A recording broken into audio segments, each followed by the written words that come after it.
So today we're going to have a look at what is data. Data. Well, there's 4 types of data. Here's the first one, appearing in pictures.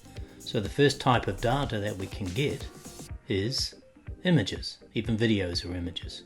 What's the second type? Yes, you guessed it, sound. Third type, can you guess it as the pictures come on? Can you guess? Yes, that's correct. If you figured it out, it's numbers. And lastly, the fourth type of data that we can collect are numbers. And the last one, text. So we have 4 types of data. Data can be numbers, data can be images, it can be text, and it can be sounds. Nits, in other words. Oops.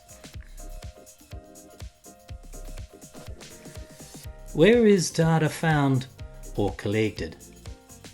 First of all, it is often found and collected on the internet. Many of us have been on the internet and have found things on the internet, but also the internet is collecting information about what we are trying to find. Whenever we click on something on the internet, that data is being tracked. Our clicks are being tracked quite often. There are ways to stop yourself from being tracked, but most of us are being followed on the internet. Whenever we use a digital device, it is tracking us. For instance, my cell phone now tracks how long I have my screen on, so it can help me make decisions about, am I using my digital device too much? So it's collecting information, as are many other apps. Wherever your phone goes, the GPS is keeping a track of where you are and where you have been. Whenever you power on a device that's connected to the mains, that means any electricity point in your house, that is being tracked. First of all, so that someone gets a bill at the end of the day for the amount of power that's being used, but also so that you can look online and maybe see how much power you've used at a certain time of day and decide what you can do about saving power. Whenever we buy something, either online or offline means in a physical shop in a mall or something like that, then whenever we buy that something, it's being tracked, whether it's by the shop and the data collected through the till, whether it's by cameras in the mall, or whether it's by clicks and pages and searches that we do on the internet, then you will find that we're being tracked. And last of all, we're often having data collected on or in our bodies. So we might have a watch, for instance, that's tracking how many strides we're taking. Some people have devices inside their bodies like a heart pacemaker, and that can collect data and send that to someone else. Some people have other difficulties that might have tracking devices built into their body as well. Ultimately, data can be found and collected in many, many different places, both inside and outside. Of these 2 areas where data is collected, obviously outside it might be collected a lot less. For instance, when you're walking around a city, there might be cameras watching and tracking what's happening on the streets, and that would be happening in a lot of different places. But maybe outside, as you're climbing on a mountain, you won't expect that to be happening.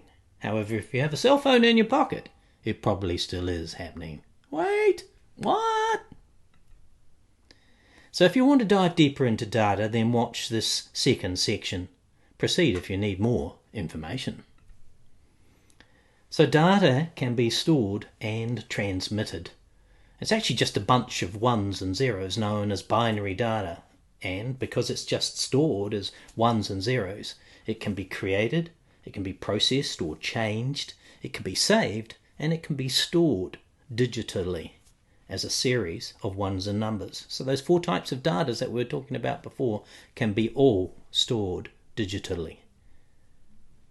And then we can transmit that from one computer to another over a network connection, or from one device to another, which is another type of connection. So we can Bluetooth send an airdrop of an image from one device to another. And lastly, data, once we've got it in digital form, we can organise it in many different ways.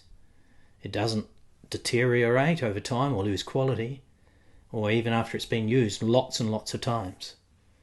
So if we have a favourite toy and it breaks after a long time of use, well, we would expect that, definitely. But data does not tend to be losing its quality over time. You can, of course, lose data because you have what's called a crash on a computer, or a fire in a house and it burns the computer. But if you have adequate backups, then you have good quality backups, the same quality backups of your data. Why do people collect data and what do they do with it? Well, first of all, people just like to find patterns. Patterns can help them understand our world. Some people collect data so they can get some facts and then look at those facts and draw some conclusions, decide what's important and what's not so important from the data, decide what they might advertise because they find this product sells better than another product. And so they focus their time and their energy and their money on the important things, from collecting the facts, looking at them, making a decision from the data. They might use that to create something new. They might find that there's an area of problems that need to be solved and be able to develop a product to suit that. Another area is to support or create machine learning and artificial intelligence. These are two new areas that have gained more prominence in recent years. And if you want to learn more about those, both of them are going to be very important areas in the future. Artificial intelligence, for instance, you need, if you want to train a particular machine to drive on a street, that would be called a car, then you might train it to look and react through having lots and lots of data coming in over time from all the cars that have been driving on the streets using the same program or the same system that you've got. And over time, your artificial intelligence gets more intelligent and it can react. It can stop when it needs to stop. It can go when it needs to go. It can slow down. It can speed up. It can maintain the right distance. Data will often be used to track a problem and try and solve it, as I mentioned before. It may help people to sell something, and we've already covered that one. Often it's used to collect facts and then draw opinions from that data.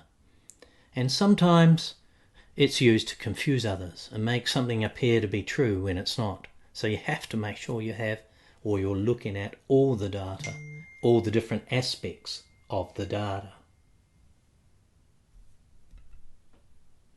Last of all, it's important to think about our data privacy and protection. Is your data safe? So have you kept personal data on a personal device? Does it have a password? Does it get regularly backed up? Secondly, you may have personal data on internet sites or held by apps. Again, is that safe? And that could be a person who tries to hack it or to get into it. This is called a cyber breach and is covered shortly. Is your data safe as you just surf the net and use devices, for instance? Are you putting in personal information? Coming up shortly. Cyber breaches and phishing. Someone might be trying to get information or to hack into another company or another website so that they can get some information and probably use that in a bad way. So that's why we must be careful with our personal information. Be careful about what we share and where we share it to. One of those methods is by encrypting your data. That puts sort of codes around your data. You can look up more of that later. At the basic end, be careful with your passwords. Try and have different passwords for different sites to protect your data. And then lastly, data is often sold. Data is often sold. Quite often it's anonymized, which means personal information will be taken away from that data before it's passed on. So it might be data about who's clicking on what in Facebook, And so your name mightn't be associated with that, but they can pass on a general package to a company that would like to advertise. So it's usually anonymized, but not always. So let's remember that big data makes us smarter, not always wiser.